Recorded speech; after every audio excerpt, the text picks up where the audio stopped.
Nah, OpenIME ini karena sudah ada folder git-nya, dan ini sudah tak upload ya ke GitHub-nya Gersik Dev. Jadi setiap GitHub project itu ada folder, hidden folder ya sini, .git. Yang kalau kita buka, ini ada folder hooks. Nah, ini sebenarnya ada sangat banyak sekali git hooks ya, post update, pre-commit, pre-merge commit. Tapi setelah aku tanya-tanya ke komunitas, ke teman-teman Gersik Dev, kayak Mas Yudi, Mas Firdaus yang jawab, mereka cuma pakai git pre-commit aja.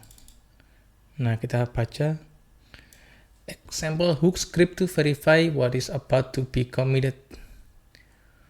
Called by git commit with no argument. The hook should exist with non-zero status after issuing an appropriate message if it wants to stop the commit.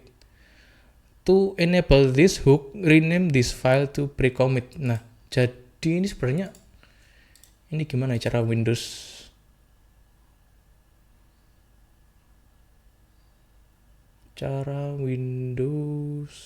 nge-rename.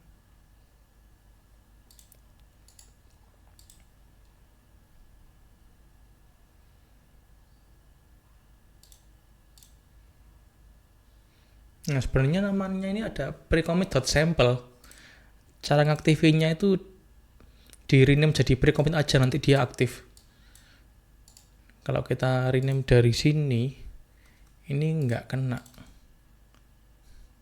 Ekstensinya nggak ikut. Gimana caranya biar ekstensinya ikut di file name? Teman-teman bisa cari tahu sendiri. Nah, sekarang aku mau bagikan gimana praktis yang tak terapin di perusahaanku yang sekarang.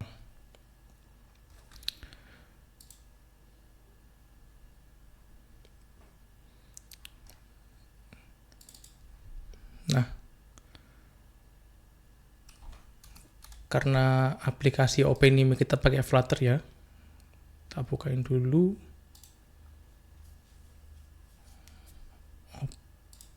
OpenIME.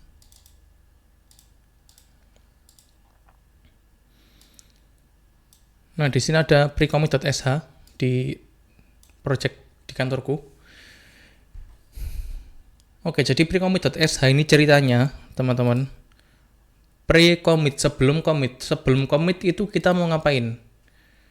Jadi sebelum commit, kita bisa ngasih script dia mau ngapain dulu sebelum benar-benar di commit ya.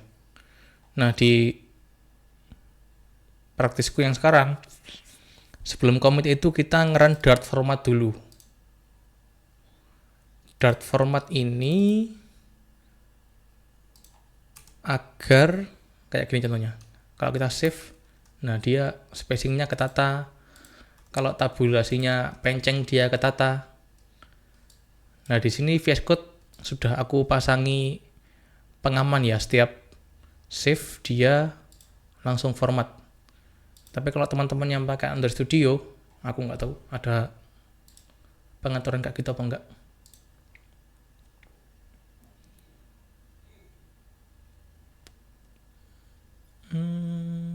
Ada nggak ya di sini? Save auto format.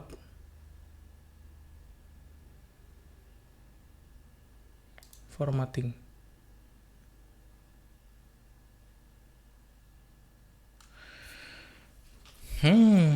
Susah gue cari sendiri, lupa aku tempatnya di mana.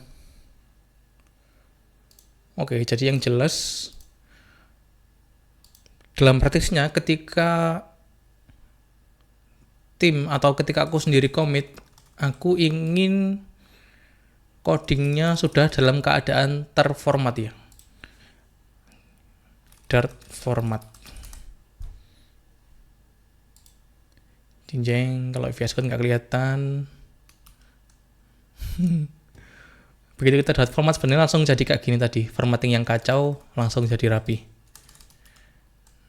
Nah, aku pengen orang-orang yang commit formattingnya langsung rapi secara otomatis.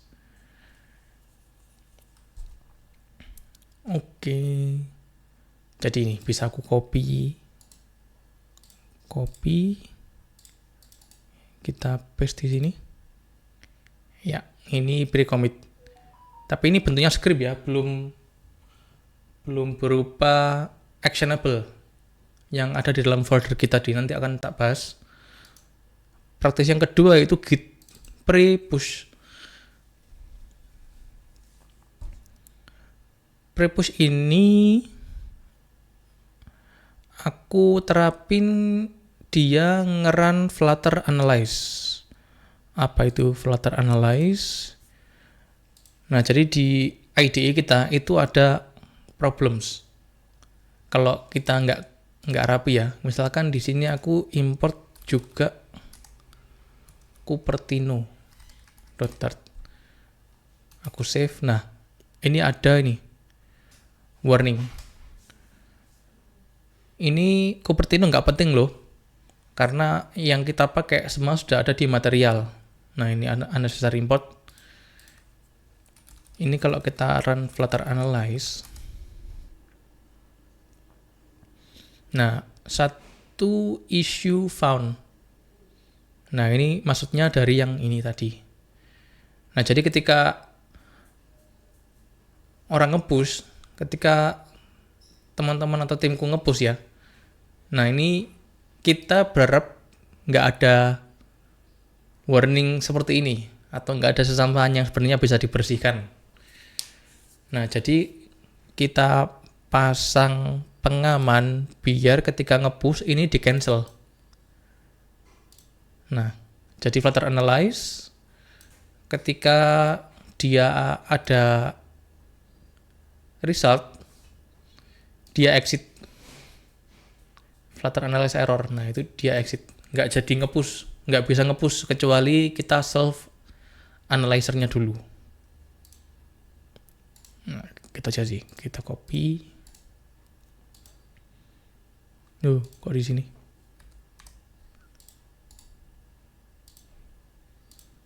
Oke. Jadi ini script prepush, ini script commit, ini script prepush. Terus ada satu lagi, yaitu setup.sh. Nah, pada dasarnya ini cuma setting up git hook saja.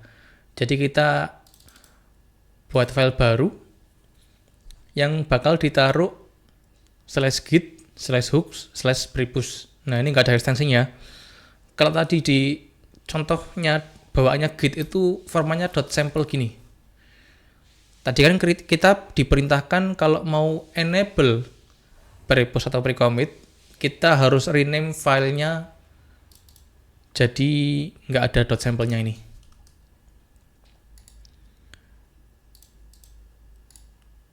Nah, jadi ketika kita run script setup.sh ini, kita sebenarnya nge-copy komen ini dan komen ini menjadi nama prepush di dalam folder githooks tadi. Kita coba aja ya.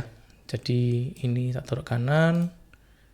Ini hooks-nya kita lihat direktorinya. Nah, sekarang aku run setup.sh. Jedes. Nah, ini langsung ada. Pre-commit. Bentuknya file, bukan sampel file lagi ya, karena ini nggak ada ekstensinya. Biar dia bekerja.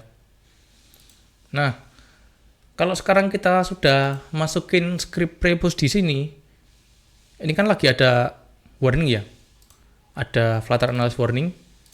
Ekspektasinya adalah ketika kita nge-push, dia nggak bisa nge-push. Nah ini, Flutter Analyzer, import package Cupertino, unnecessary, nggak penting. Karena semua elemen sudah bisa dipakai dari material. Nah, ini dia kan selamanya nggak bisa nge-push, kecuali kita resolve dulu isunya. Atau kita resolve warningnya ini. Nah, ini kita udah solve, kita coba push lagi. Seharusnya dia bisa. Nah, bisa nih. Nih. Kita bisa push. Padahal ini nggak ada update. Ya. Jadi ini aku akan tambahkan add pre-push and pre-commit script.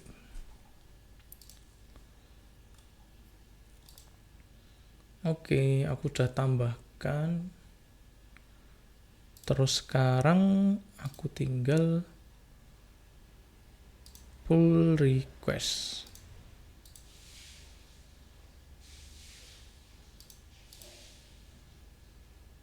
Verifa ngefork, mantap. Ini aku push ke main aja ya dulu ya. Nah, jadi teman-teman yang sudah ngefork, silahkan pull upstream dulu habis gini, terus silahkan run setup.sh-nya. Nah, seperti yang kita lihat sendiri tadi, setup.sh ketika dia di run, dia akan ngopi script pre-commit dan pre-push sehingga mereka aktif masuk di dalam folder gitnya teman-teman. Jadi setup.sh ini biar lebih gampang aja setupnya daripada harus pergi ke directory gitnya terus ngeklik ininya ngedit satu-satu, nah kelamaan. Jadi sudah aku siapkan file setup.sh-nya. Ketika aku nanti ingin ngupdate pre-push ya, nanti akan aku update lagi setelah kita sudah belajar tentang unit test. Jadi nanti kalau sudah ada unit test, ini akan aku tambah script untuk dia ngerun unit test dulu. Jadi kalau unit testnya gagal, teman-teman nggak bisa nge-push. Nah, pasti akan konsultasi dulu tuh. Ini kenapa nggak bisa nge-push? Nah, ternyata unit testnya diganti. Atau ternyata logic yang kita pasangi pengaman di unit test itu terganti. Jadi unit testnya gagal, otomatis itu akan menimbulkan bugs ya. Akan beresiko bugs, jadi kita nggak pengen itu terjadi. Nah, makanya pre-push atau pre-commit ini penting. Buat kita ngasih pengaman tambahan untuk meminimalisir bugs ya. Oke, gitu aja teman-teman. Kalau ada salah mohon maaf ya. Ini aku record karena aku lihat di Discord nggak ada yang join. Oke, sampai jumpa.